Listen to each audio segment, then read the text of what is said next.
Thank you so much. Thank you so much. Thank you to Al and to Ann, to Your Eminence, to Governor Patterson and Mayor Bloomberg, to Senator and Mrs. McCain, to my wonderful colleagues, Senator Clinton and Schumer, to all the distinguished guests. There is no other crowd in America that I'd rather be palling around with right now.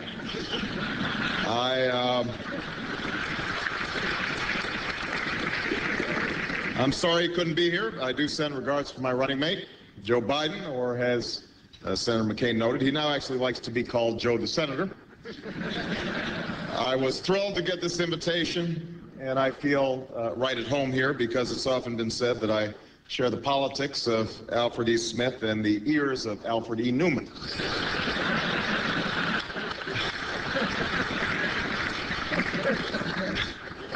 But I have to say, tonight's venue isn't really what I'm used to. I was originally told we'd be able to move this outdoors to Yankee Stadium.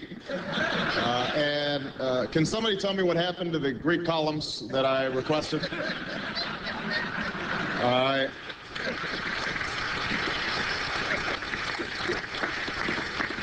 I do love the Waldorf Astoria, though. You know, I hear that from the doorstep, you can see all the way to the Russian tea room.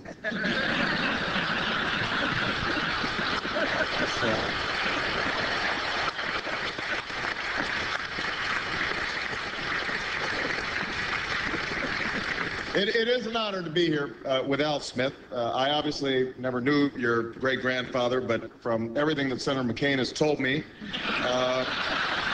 the two of them had a great time together before Prohibition, so.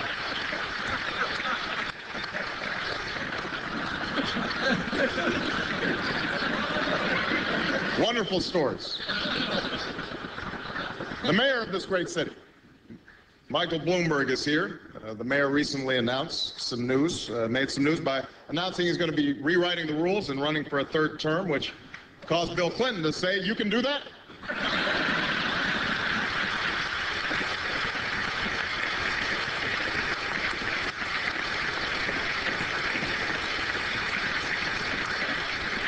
The president's better half, Senator Hillary Rodham Clinton, is also here. I'm glad to see you made it, Hillary. I'm glad to see that you made it because I heard Chuck Schumer actually try to tell you that we really did move this event to Yankee Stadium.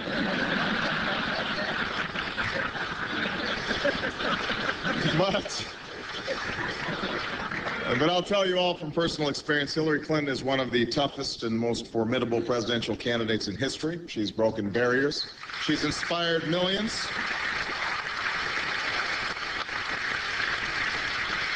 She is the primary reason I have all this gray in my hair now.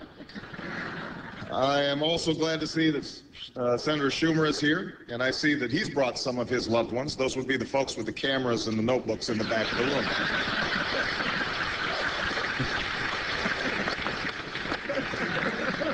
Of course, I am especially honored to be here tonight with my distinguished opponent, Senator John McCain.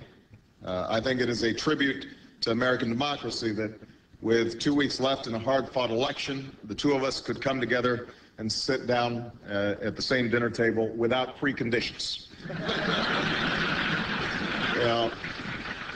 Recently, one of John's top advisors told the Daily News that if we keep talking about the economy, McCain's going to lose. So tonight, I'd like to talk about the economy.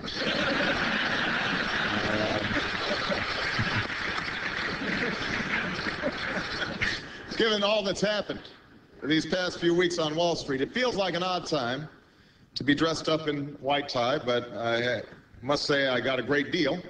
Rented the whole outfit from the Treasury Department at a very good price. Looking around tonight at all the gourmet food and champagne, it's clear that no expenses were spared. It's like an executive sale meeting at AIG.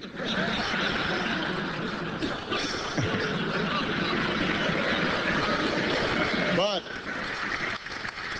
I don't need to tell any of you that it's been a scary time on the stock market with people losing their investments, their entire fortunes. It's gotten so bad, Bloomberg now has to take the subway. And while the collapse of the housing market's been tough on every single homeowner, I think we all need to recognize that this crisis has been 8 times harder on John McCain. Yeah, we've been debating a lot of these economic issues over the course of the campaign, but lately things have been getting a bit tougher. In the last few weeks, John's been out on the campaign trail and asked the question, who is Barack Obama? Now, I have to admit I was a little surprised by this question. The answer is right there on my Facebook page. But look, I don't want to be coy about this. We're a couple of weeks from an important election. Americans have a big choice to make, and if anybody feels like they don't know me by now, let me try to give you some answers. Who is Barack Obama? Contrary to the rumors that you've heard, I was not born in a manger. I was actually born on Krypton and sent here by my father, Jor-El, to save the planet Earth. Many of you know that I got my name, Barack, from my father. What you may not know is Barack is actually Swahili for that one.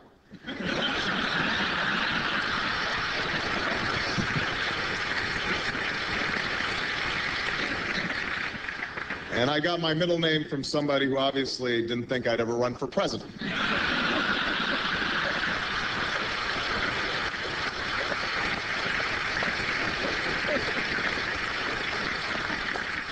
If I had to name my greatest strength, I guess it would be my humility.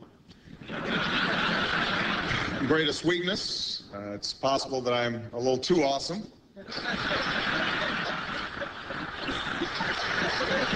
One other thing, I have never, not once, put lipstick on a pig, or a pit bull, or myself. Rudy Giuliani, that's one for you. I mean,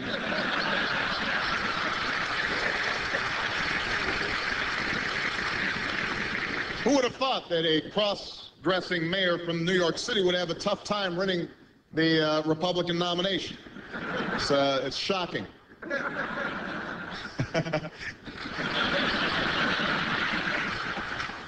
That was a tough primary you had there, John. Anyway, that's